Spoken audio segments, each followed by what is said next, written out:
देव प्रत्येक घरात येऊन आशीर्वाद देऊ शकत नाही, म्हणून देवानं प्रत्येक घरात एक आहे दिलेले आहे. ह्यांना ना नुसतं आईचंच कौतुक आहे, थांब जा. माणसाला ना नुसतं आईचंच कौतुक आहे, बायकोचं काय कौतुक नाहीये.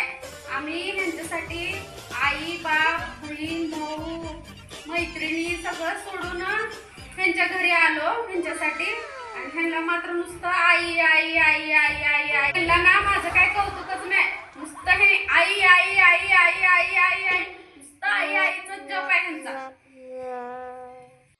तसंच देव प्रत्येक घरात जाऊन शिक्षा देऊ शकत नाही, म्हणून देवानं प्रत्येकाला एक बायको दिलेली आहे.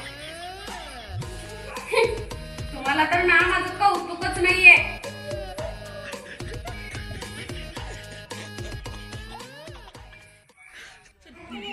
हे पहा माझी बायको रुपाली, जेव्हा नवरा बायको एकत्र घरात असतात तेव्हा काय काय घडतं बघा. अगं जरा चहा टाकतेस का? काल कच्चे आंबे आणले होते, म्हणजे पण तर बनव. किती वेळ झाला फोनवर बोलते, 10 तास झाला. एक खाल्ली का, ती खाल्ली का, जेवली का, पेली का? ठेवते फोन आता. आई ठेव आता फोन. एकदाच पण बनवून त्यांच्या नरड्यात वतते, मग मी तुला फोन लावते.